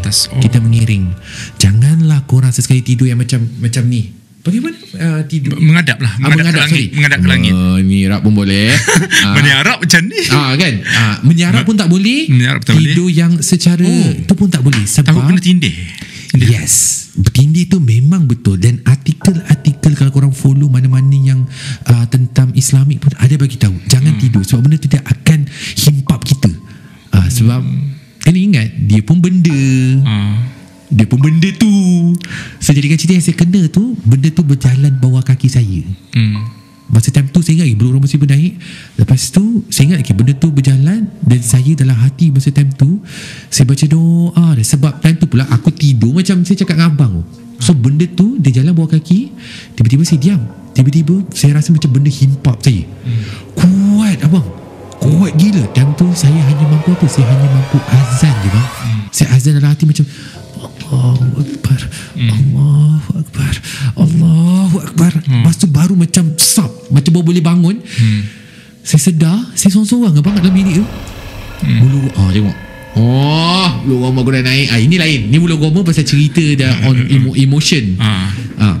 Tapi betul. Tapi memang saya percaya benda tu ada. Memang ada. Dan ingatlah pesanan saya, kalau korang masuk hotel, lepas tu kalau korang tahu tempat-tempat yang especially hotel lah, korang janganlah gatal-gatal keluar.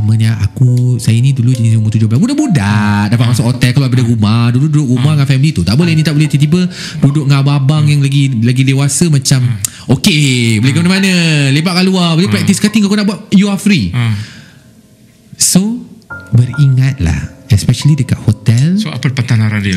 Pantang larang dia adalah seboleh-boleh pukul 12, pukul 1 janganlah korang gatal-gatal sibuk berjalan dekat hotel, dekat tempat-tempat yang tak sepatutnya, dekat tempat, especially dekat tempat-tempat ni macam lorong yang kalau bomba kan, pasal nak yang bomba yang ada tempat yang kalau kita nak keselamatan tau.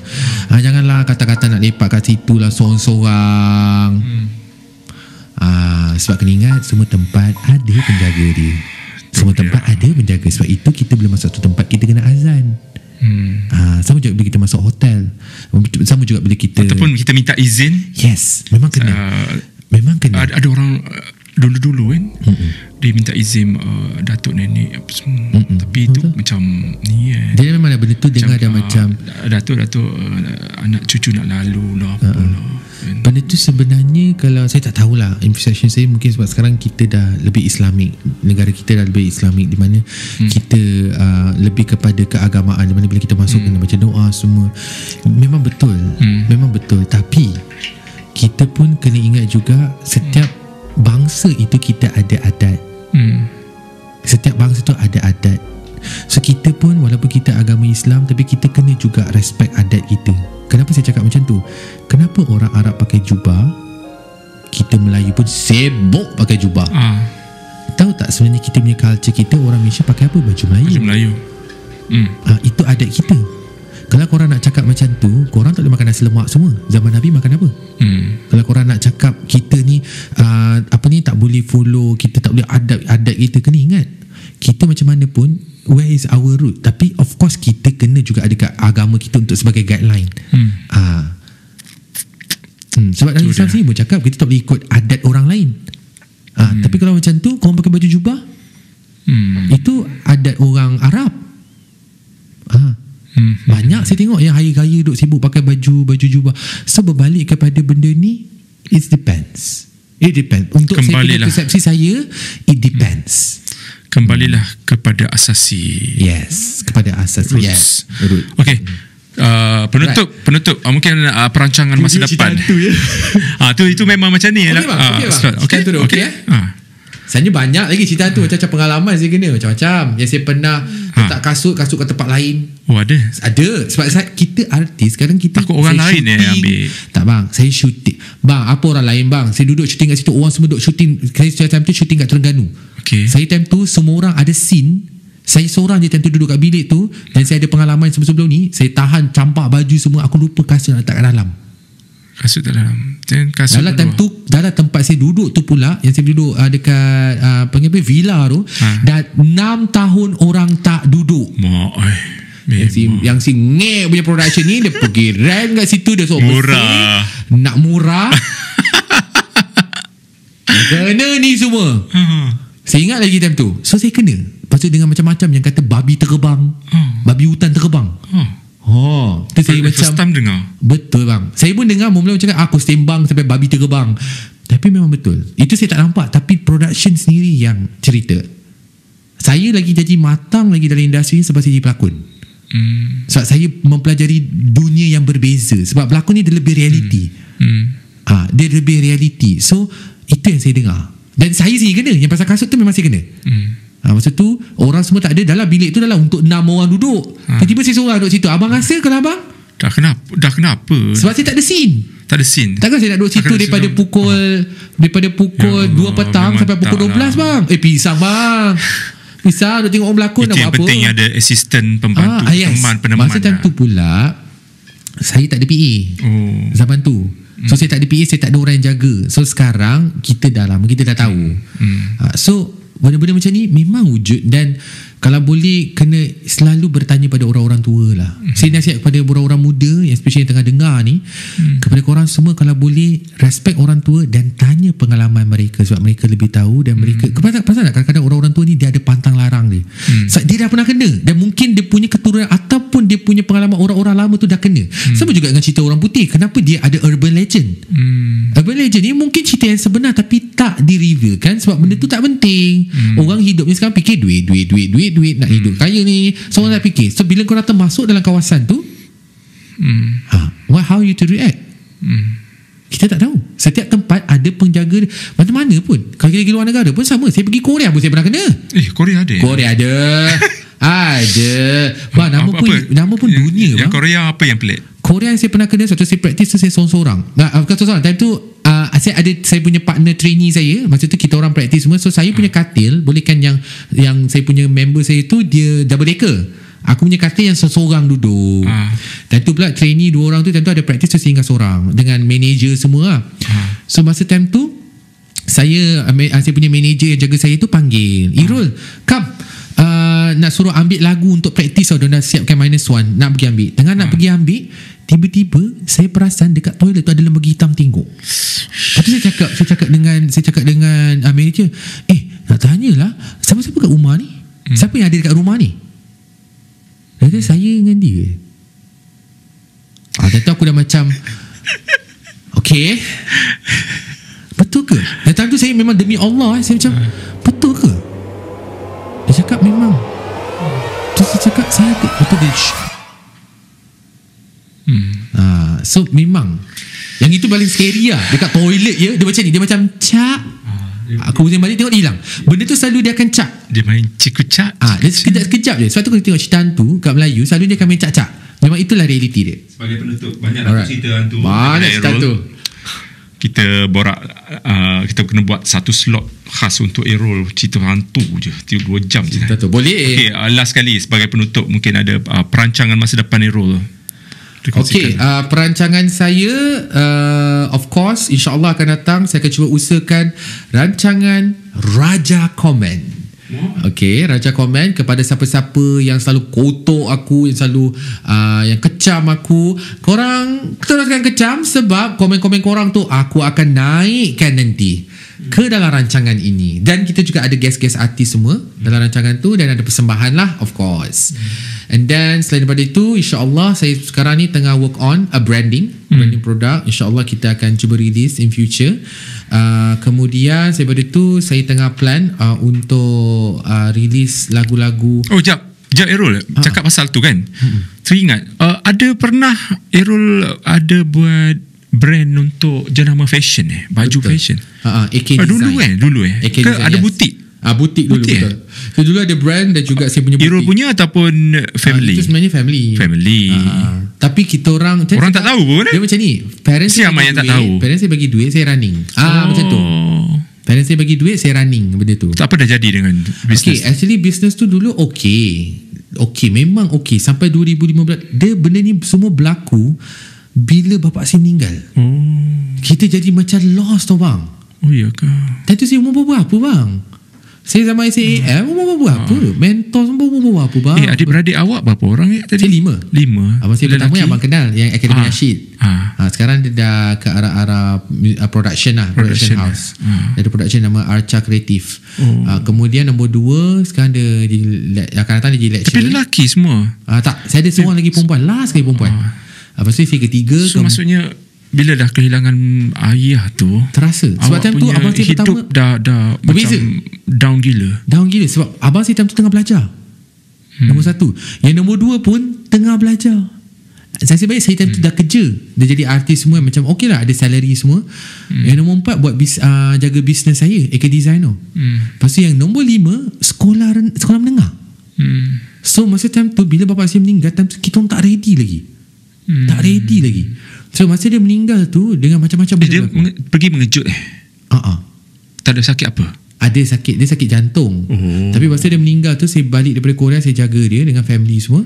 Hari tahun tu dia meninggal. Saya sepatutnya keluar single lagu Korea. Sepatutnya. Tapi disebabkan bapak saya sakit, saya dah tak. Lepas tu Abang Budi perasan, saya jumpa Abang Budi kan, setiap event saya tak keluar lagu saya macam moody dia, macam tak adalah macam borak, tapi tak ada seborak macam meriah macam ceria, sekarang ni. Kehidupan ceria. Dia tak macam ni. Kalau dia mengambil masa untuk Lepas tu saya macam moody balik. Pakai baju pun macam kita macam tak tahulah, maybe saya anggap ni kejaya, tapi bila satu tahap tu when it goes to personal, kita tak boleh tahan. So jadikan cerita itu penyebab AK Design tu stop. So time tu macam AK Design butik tu kat mana? Sorry? Yang butik tu kat mana? Dekat Ampang, Axis. Sekarang dia jadi Fiesta Mall. Fiesta Mall. Sekarang depan tu selalu diorang buat wedding untuk Mila Bismillah. Mila punya tu. Mila punya catering. So jadi kan cerita, lepas habis tu saya jadi macam sangat moody. Saya rasa saya macam dah tak nak. To be honest, saya cakap saya sebenarnya dah nak stop dalam industri. Saya memang nak stop. Saya dah macam dah angkat tangan dah. Saya rasa macam saya tak boleh. Saya rasa macam susah, sakit bang. Macam contohnya orang yang kita sayang, orang yang selalu support kita, yang sampai kita berjaya dulu menang kat Korea, dia buat video, kini call video yang diorang pakai dekat Korea tu, itulah video kenangan saya last.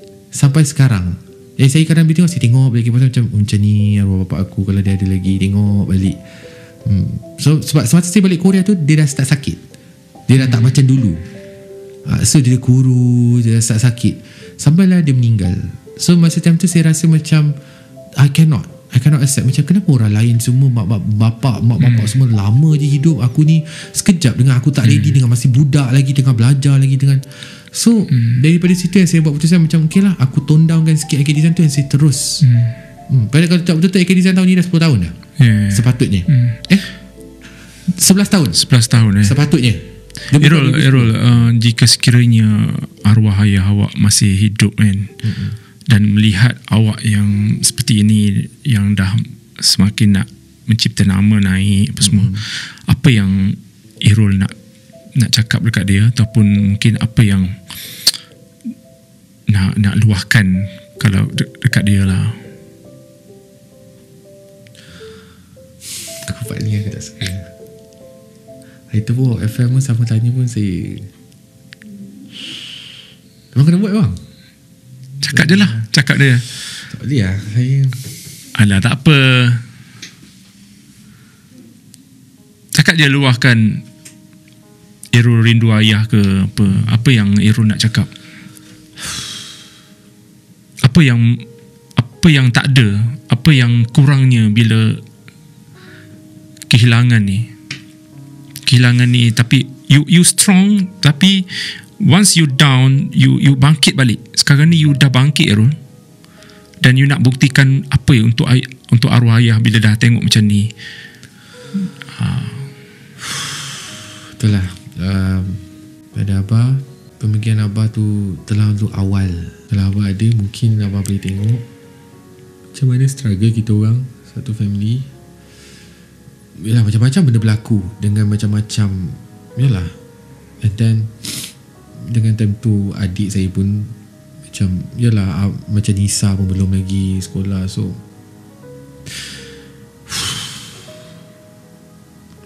kalau Abah ada lagi, insyaAllah maybe kita, saya rasa saya nak minta maaf lah kalau selama ni adalah orang kadang-kadang buat salah, cakap tipu ke apa. Tapi mungkin sekarang ni orang dah mula faham segala apa yang Abah cakap selama ni, semua benda tu betul dan boleh improvekan orang untuk jadi mana orang sekarang lah. Ya. Apa pesanan arwah ayah yang masih melekat dalam fikiran dan Irul pegang sampai sekarang? Nasihat dia. Sebenarnya okay, arwah Abah selalu pesan, biar orang buat kita, tapi kita jangan buat orang. Itu yang saya sampai sekarang, yang saya pegang lah, yang saya memang pegang. Kalau setiap kali saya dengan orang, saya akan pastikan orang jangan terasa ataupun walaupun saya seorang yang loud untuk sekarang ni, tapi saya akan cuba untuk menjaga hati orang. Sebab saya pegang, arwah Abah selalu pesan, jangan biar orang buat kita, biar orang kutuk kita, biar orang buat kita apa-apa pun, seburuk mana pun, tapi arwah Abah selalu pesan jangan buat orang. Dan kita maafkan dia. Ya. Ibu Irul masih ada lagi? Masih ada. Okay, family Irul ibu masih bekerja? Tak. So tak. Rumah sepenuhnya memang. Jadi kami tanggungjawab digalas oleh Irul lah untuk Irul, abang saya. Ya. Setakat ni kalau sekarang memang lebih pada abang saya yang pertama dengan saya lah. Sebab yang nombor 2 tu pun dia macam baru sebab COVID kan. So dia macam baru nak start kerja, cari macam, sebab sebenarnya dia apply lecturer tapi masih menunggu turn.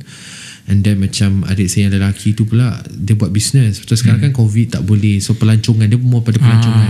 So bila pelancongan stop, kita terasa juga untuk, especially untuk dia. Saya pun rasa kesian. So kadang saya panggil dia jadi PA untuk buat job saya boleh bantu dia. And then macam yang perempuan tu pula, dia baru habis degree. So sekarang ni dia tengah buat bisnes, adalah bisnes semua lah. So kita orang quite struggle. Saya tak nak share about my personal. Saya tak suka. Itulah awak jarang untuk share benda-benda macam ni. Kalau sekira ditanya pun awak tak suka.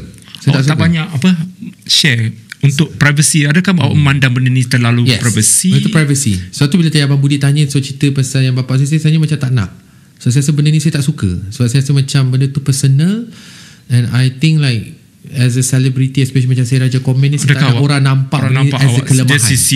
Dari sisi yang apa, berbeza. Benda yang menyedihkan awak. Awak nak nampak dekat social media awak betul-betul girang. Awak tak pernah menangis. Awak tak macam jarang nak nampak benda-benda yang first time tengok saya macam ni.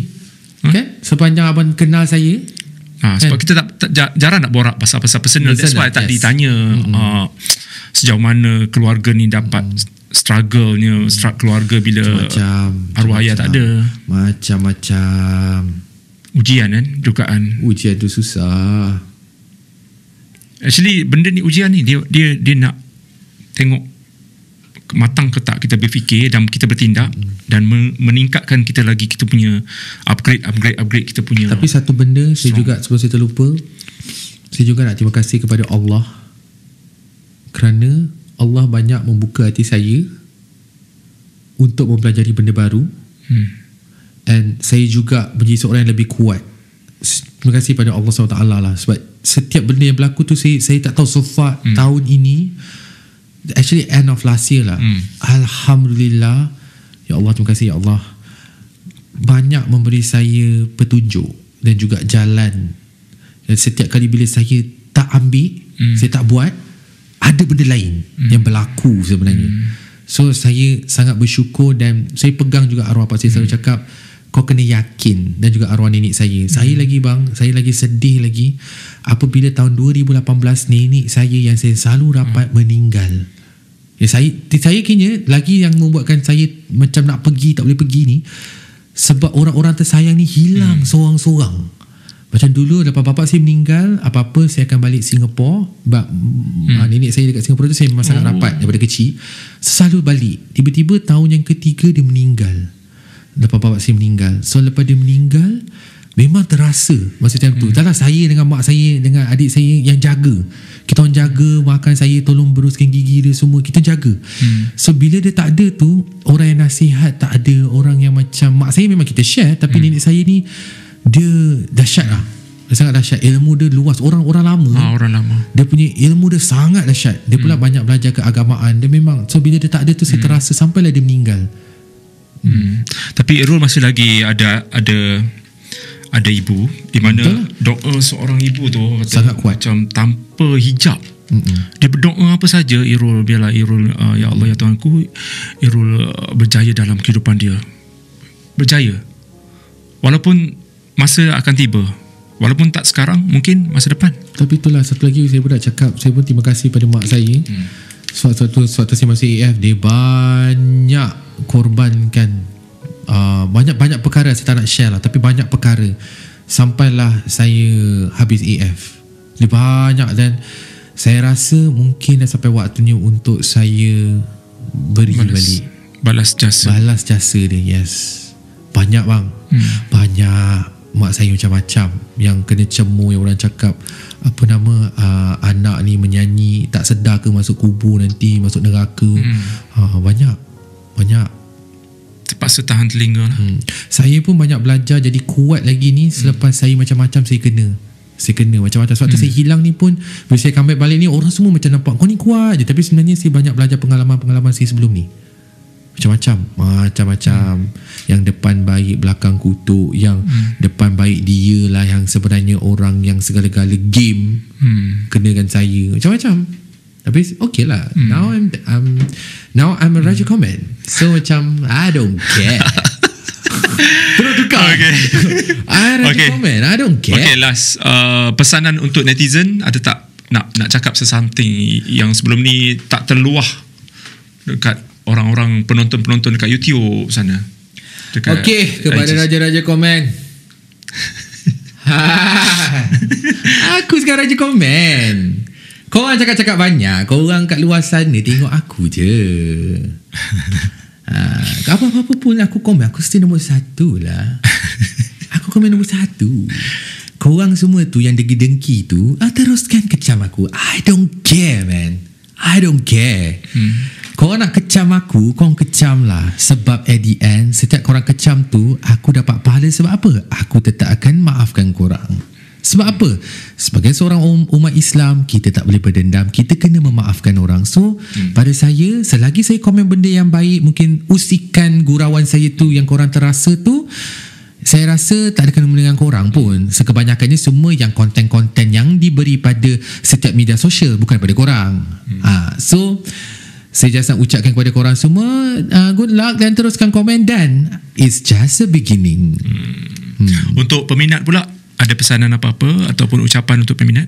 Okey, kepada peminat saya, terima kasih sebab sentiasa menyokong, yang pada peminat baru, yang peminat lama, yang kepada haters, welcome to the club. Sarang Herul, I will always love you guys, dan insyaAllah kita akan buat banyak aktiviti, dan jangan lupa untuk join hashtag tak bisa challenge. Alright, itu dia, kita bersama dengan Errol, Raja Komen Malaysia di Borak Sini Habis Sini. Banyak yang kita dah percakapkan, dan mungkin kalau kita jumpa lagi Errol di masa akan datang untuk projek-projek yang seterusnya. Kita mengucapkan terima kasih banyak-banyak kepada Errol Samah yang sudi datang ke studio Budi Channel untuk Borak Sini Habis Sini. Sebab saya terlupa, terima kasih Abang Budi sama-sama kerana selalu sokong saya walaupun saya pernah di bawah, pernah naik, pernah saya tak dikenali, keluar pun orang dah tak layan sebab aku dah tak famous. Orang kata apa, sendu Abang still support saya. Saya betul-betul terima kasih bang. Saya rasa tahun ni pun dah dekat 10 tahun kita kenal. Itulah kerja entertainment. Selama saya bekerja, saya kenal abang sangat best, baik, sentiasa sokong. Abang tak tengok bulu. Itu satu saya respect abang. Sebab itu saya datang.